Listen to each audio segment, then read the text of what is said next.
Don't you dare ask us to cancel our plans again. We've had these Elton John tickets for months, my mother yelled, her voice echoing through my hospital room. I sat there, stunned, clutching my phone with trembling hands.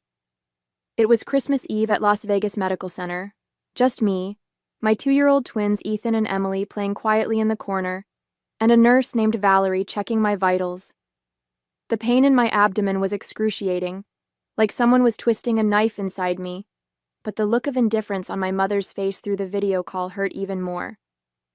My name is Natasha Wilson. I'm 33 years old, and for as long as I can remember, I've been the afterthought in my own family.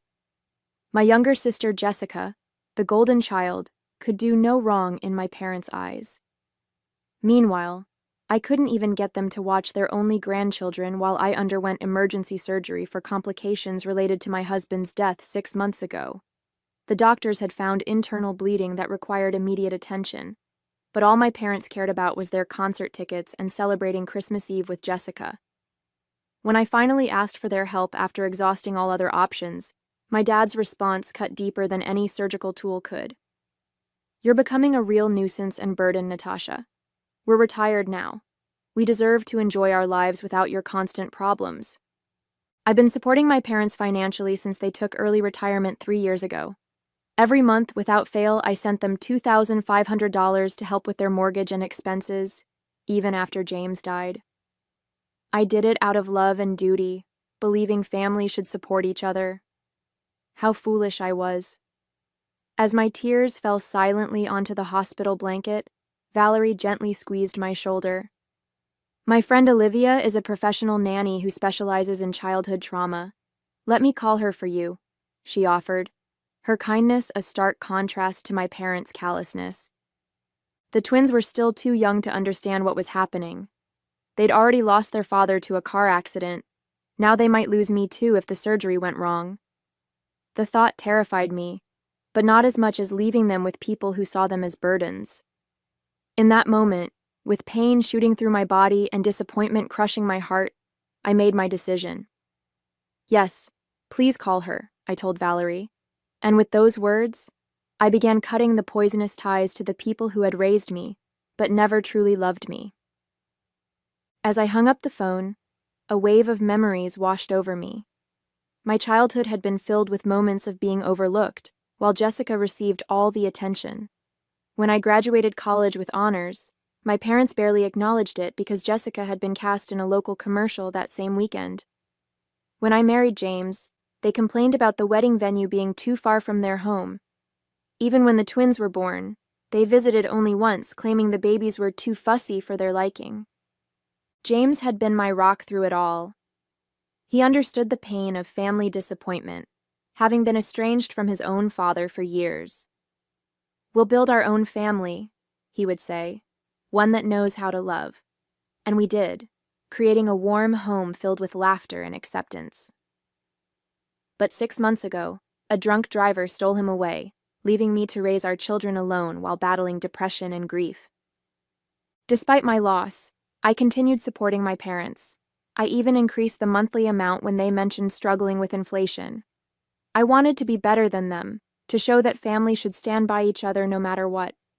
The irony was crushing.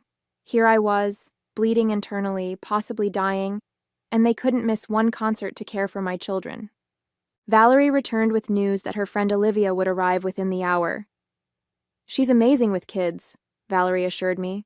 She used to work with trauma victims at the Children's Hospital before becoming a private nanny. How much will this cost? I asked, worry creeping into my voice. Medical bills were already piling up since James's insurance coverage had limitations. Don't worry about that now, Valerie said. Let's focus on getting you ready for surgery. But I was worried. I thought about the $2,500 I was scheduled to transfer to my parents next week. Money that could now help pay for childcare instead.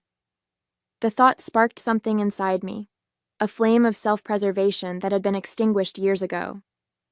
When Olivia arrived, she was everything Valerie had promised, kind, professional, and immediately connecting with the twins. As hospital staff prepared me for surgery, I made a decision. Could you bring me my phone one more time? I asked Valerie. With shaking hands, I sent 2 messages. The first was to my bank, canceling all future automatic transfers to my parents' account. The second was to my parents. I will no longer be providing financial support. My children and I deserve better than being your afterthoughts. Don't contact me again. As they wheeled me toward the operating room, I felt something unexpected through the pain and fear: freedom. The surgery was successful, but left me weaker than anticipated.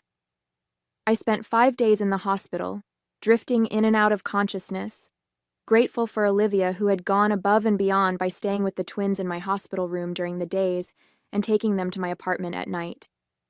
During one of my more lucid moments, I noticed my phone blinking with notifications: 27 missed calls and numerous text messages from my parents and Jessica. Most of the messages followed a predictable pattern: confusion, then anger, then desperate pleas about their mortgage payment. Not once did they ask how my surgery went, or if the twins were okay. The final message from my father was particularly telling. "You can't just cut us off like this. We've planned a cruise next month and the tickets are non-refundable." My sister's messages were different. She seemed genuinely confused. "Mom and Dad just told me you were having some minor procedure. What's going on? Why are they freaking out about money?" It dawned on me that my parents had lied to Jessica about the severity of my situation to justify their choice of concert over grandchildren. I decided to tell her the truth, sending her the full story while still groggy from medication. Her response came quickly. "Oh my God, Natasha. I had no idea it was an emergency surgery. They told me you were just being dramatic about a routine checkup. I would have watched the twins if I'd known. I'm so sorry." I believed her. Jessica wasn't cruel. She had just been raised in an environment where she was taught that her needs came first. Perhaps this revelation would help her see our parents for who they truly were. By the time I was discharged, I had made several decisions. First, I hired Olivia part-time to help with the twins during my recovery.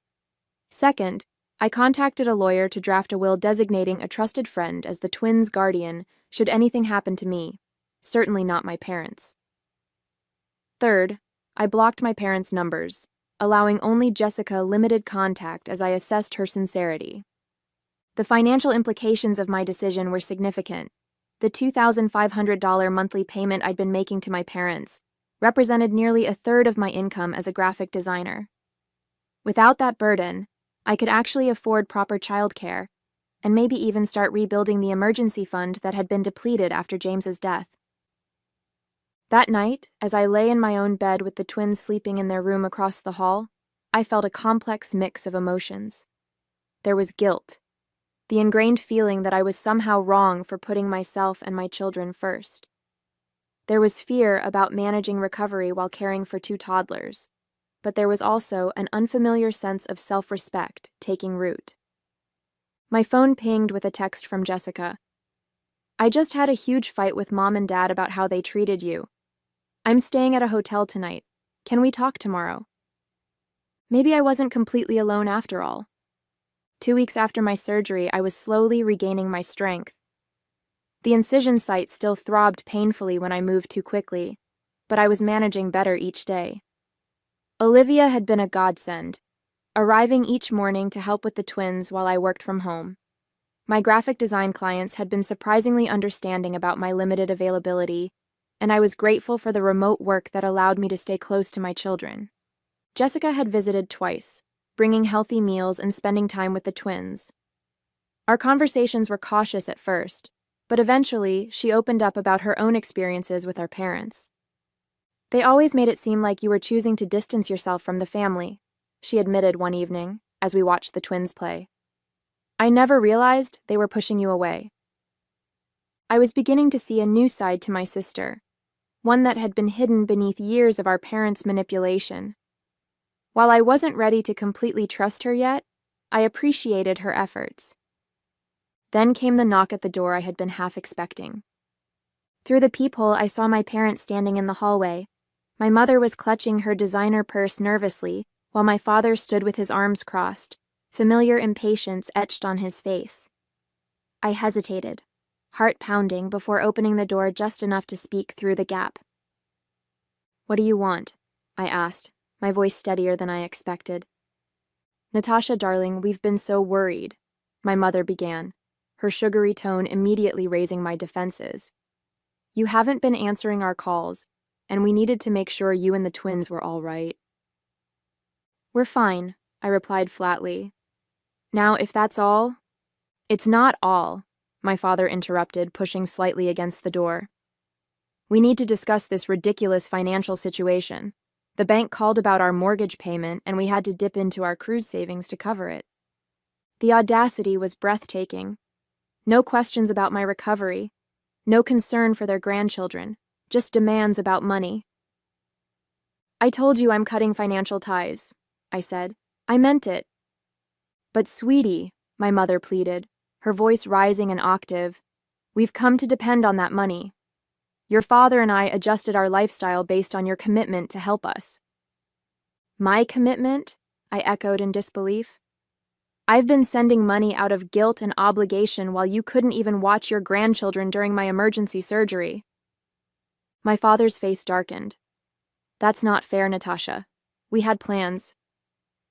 Plans more important than my children's safety, more important than my life, I replied, anger rising. Do you know what the doctor said? There was a chance I might not survive that surgery. Did you even bother to ask? Their silence was answer enough. We made one mistake, my mother whispered dramatically. Are you really going to punish us like this? This isn't punishment, Mom. This is consequence, I said, feeling a strange calm overtake me. I've spent my entire life seeking your approval and support, and in my moment of greatest need, you chose Elton John tickets over helping me. We're your parents, my father interjected, his tone shifting to demand respect. And I'm a parent too, I countered. I would never treat Ethan and Emily the way you've treated me. Never. Just then, Emily toddled into view, clutching her stuffed giraffe. My mother instantly switched tactics. There's my precious grandbaby, she cooed, bending down. Grandma brought presents. Emily, unfamiliar with these relative strangers, backed away and looked at me with uncertainty in her eyes. I think you should leave, I said quietly. When I'm ready to talk, if I'm ever ready, I'll reach out. But the money, my father started, is no longer your concern, I finished, gently closing the door. The next morning, my parents returned with reinforcements. My Aunt Patty, my mother's sister, who had always positioned herself as the family peacemaker. Natasha, honey, let's be reasonable, Aunt Patty pleaded from outside my door, which I had not opened. Your parents are struggling without your help. They managed their finances for decades before I started helping them, I replied through the door. They chose early retirement knowing their savings weren't adequate. My mother's voice broke in. We made those decisions because you promised to help us. We've had to cancel our cruise, and now we might lose the house. Their attempts at manipulation were so transparent now that I'd stepped back from the fog of guilt they'd surrounded me with for years. When had I ever promised lifetime support? I'd offered to help temporarily after their retirement, but somehow that had evolved into an expected permanent arrangement. Mom, Dad, I'm recovering from major surgery and caring for 2 toddlers. This conversation is over, I said firmly before walking away from the door, ignoring their continued knocking and pleading. Later that day, I received a group email from my father addressed to the entire extended family, detailing how I had abandoned them in their time of need after they had sacrificed everything for me. The email conveniently omitted their refusal to help with the twins during my emergency surgery, instead painting me as an ungrateful daughter who had suddenly cut them off without reason. What they hadn't anticipated was the backlash. My cousin Michael, who lived near my parents, replied to the group, Uncle Robert, didn't you just buy a new boat last month? And Aunt Diana, wasn't that a new diamond tennis bracelet you were showing off at Thanksgiving? Other family members chimed in, many privately messaging me to ask for the full story. Even Aunt Patty called me directly after learning the truth. I had no idea about your surgery, she admitted. They told me you were just being dramatic about some routine procedure and using it to punish them financially. Meanwhile, Jessica had fully taken my side after witnessing our parents' behavior firsthand. She helped me craft a single, factual response to the family email thread, simply stating, "I recently underwent emergency surgery with a significant risk of complications. My parents refused to watch my children during this time because they had concert tickets. I am now focusing on my recovery and caring for my twins without additional stress." The support that followed was overwhelming. Cousin Michael's wife dropped off home-cooked meals. A second cousin I barely knew offered her services as a part-time babysitter free of charge. Jessica started spending weekends at my apartment, getting to know her niece and nephew while helping me recuperate. Most surprisingly, Valerie from the hospital connected me with a support group for young widowed parents. Their first meeting was held via Zoom so I could participate from home, and for the first time since James died, I felt truly understood by people who had walked my path. My parents' financial situation, meanwhile, deteriorated quickly. They had indeed been living beyond their means, counting on my monthly contributions to maintain their lifestyle of travel and luxury purchases. Jessica discovered they had taken a second mortgage on their house a year ago to buy their boat, assuming I would continue subsidizing their primary mortgage indefinitely. "They've been lying to everyone," Jessica said, shocked after helping them review their finances at their request. "They're not destitute, they're just overspent. They'd be fine if they sold the boat and vacation timeshare." Their increasingly desperate voicemails and texts continued, but with each passing day, their hold on me weakened. I was building something new from the ashes of their betrayal, a genuine support network based on mutual care rather than obligation. 1 month after my surgery, a major unexpected twist occurred. My parents received a foreclosure notice. Jessica called to inform me, her voice a mix of concern and exasperation. "They're in complete panic mode," she explained. "The bank is giving them 60 days to catch up on payments or they'll lose the house." "What about their retirement funds?" I asked, bouncing Emily on my knee while Ethan napped. "Mostly depleted. They spent a chunk on that boat, then invested the rest in some scheme Dad's golf buddy recommended. They lost almost everything," Jessica sighed. "I'm not saying you should help them, Natasha. I just thought you should know." Later that evening, I received desperate texts from both parents, now abandoning all pretense of concern for my well-being and openly begging for money. My mother's message was particularly revealing. "We never thought you'd actually cut us off. We assumed you were just angry and would start sending money again after a week or two." Their assumption that my boundaries weren't real infuriated me. All those years of putting their needs before mine, of accepting their mistreatment, they had never respected me at all. Meanwhile, my own life was transforming in unexpected ways. The support group had become a lifeline, connecting me with other parents facing similar challenges. Through them, I met Diana, a real estate agent whose husband had died of cancer 2 years earlier, leaving her with a 3-year-old son. She helped me consider options I hadn't thought possible, like selling my too-small apartment and using the equity to move to a more affordable neighborhood with better childcare options. I'd also started a small side business designing memorial websites, inspired by the one I'd created for James. Several members of my support group had commissioned sites, and word was spreading. For the first time since becoming a widow, I felt a sense of purpose beyond mere survival. The contrast between my growth and my parents' collapse became even more apparent when they showed up unannounced at my apartment again, this time with a detailed spreadsheet of their debts. "We need $14,000 to catch up on the mortgage and avoid foreclosure," my father explained, his usual authoritative tone now tinged with desperation. I invited them in, not out of obligation, but because I was curious to hear their perspective now that they were truly facing consequences. "What about selling the boat?" I asked, gesturing for them to sit at my small dining table. "We'd take a loss," my father protested. "And the timeshare?" "We've tried, but the market is terrible," my mother added quickly.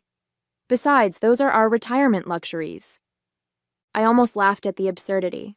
Luxuries you can't afford. We could afford them with your help, my father countered, his tone hardening. It's the least you could do after everything we've done for you.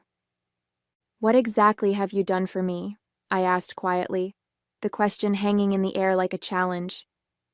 The twins chose that moment to toddle into the room, Ethan clutching his favorite truck and Emily babbling happily. My parents' expressions softened instantly. There are our precious babies, my mother cooed, reaching for Emily, who promptly hid behind my legs. They don't know you, I stated simply. You've seen them, 3 times in their lives? You chose not to be involved? That's not fair, my father protested. We're busy people. Too busy for your only grandchildren. Too busy to help your daughter through emergency surgery, but not too busy to ask for money, I observed. I think that says everything about your priorities. My mother's face crumpled. Whether from genuine emotion or calculated manipulation, I couldn't tell anymore. Without your help, we'll lose everything, she whispered. I lost my husband, I replied, my voice steady. My children lost their father. We survived. You'll survive too. 3 months after my surgery, my parents faced the inevitable. They were forced to sell their house to avoid foreclosure. Jessica kept me updated on their situation, though I maintained my distance. They had managed to find a modest condo, significantly downsizing from their 4,000-square-foot lakefront property.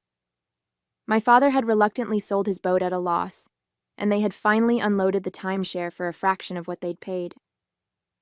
They're actually blaming you for their financial problems in front of everyone, Jessica informed me during one of her weekly visits.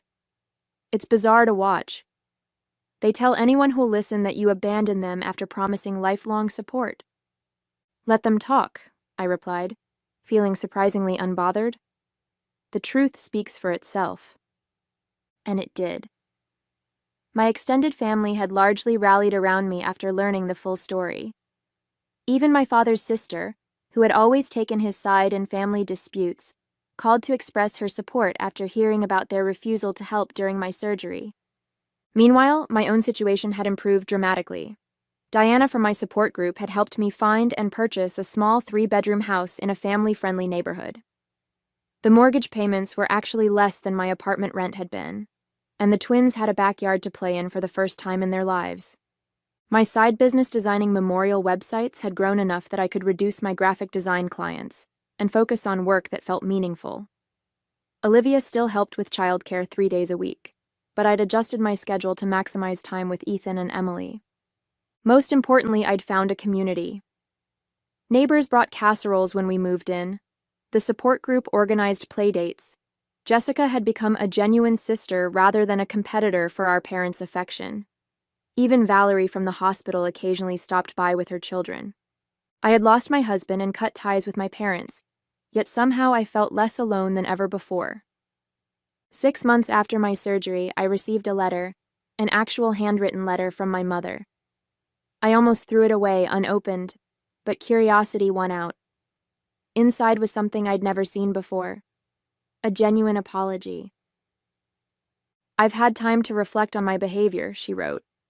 Watching you build a life without our help has forced me to confront some painful truths about myself as a mother. I was jealous of your independence, your resilience. I resented that you didn't seem to need me the way I needed my own mother. But now I see that you did need me, just not in the ways I wanted to be needed. When you asked us to care for the twins during your surgery, you were reaching out and we failed you completely. I'm deeply sorry. The letter continued, explaining how they had completely restructured their finances. My father had taken a part-time job at a local hardware store. They had sold most of their luxury items and were living modestly for the first time in decades. She didn't ask for money or even forgiveness, just acknowledgement of her apology. I showed the letter to Jessica, who was skeptical. They've been talking about writing to you for weeks. Dad was against it at first, but I think he's starting to see things differently too, especially after his heart scare last month. Heart scare? I asked, concerned despite myself. Just high blood pressure and chest pains, but it scared him. He's on medication now and actually following doctor's orders, Jessica explained. I think facing mortality has humbled him a bit. I wasn't ready to respond to the letter immediately. I needed time to process my feelings. Was this genuine remorse or another manipulation tactic? Had they truly changed, or were they simply adapting their strategy? That night, I looked at old family photos for the first time since cutting ties. Behind the smiling faces, I saw patterns I'd been blind to before. My parents had always been performers, playing the role of perfect parents while serving their own needs first. A year after my surgery, I finally agreed to meet my parents at a neutral location, a quiet cafe near my new home. When they arrived, I barely recognized them. My father seemed smaller somehow, his confident posture replaced by a humbler demeanor. My mother's designer clothes had been exchanged for simple, practical attire. The twins were with Jessica for the afternoon. I wasn't ready for a family reunion just yet. We sat in awkward silence until my father did something unprecedented. He cried.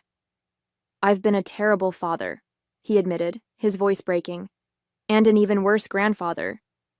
I don't expect your forgiveness, but I want you to know that I see it now. How selfish we've been." My mother reached across the table, not quite touching my hand, but gesturing toward it. "We've spent months in family therapy," she explained. "It was Jessica's idea, and we resisted at first, but it's been transformative. I didn't rush to forgive them or make promises I couldn't keep. Instead, I shared pictures of the twins and told them about our new life. They listened without interrupting, without making it about themselves, perhaps for the first time ever. As we parted, my father asked quietly, "Would it be possible someday to know our grandchildren?" I considered this carefully before answering. "That depends on your actions, not your words. If you're genuinely committed to change, we can start with short, supervised visits.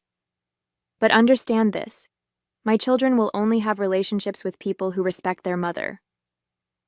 Walking away from that meeting, I felt neither the crushing weight of obligation nor the burning resentment that had defined our relationship for so long.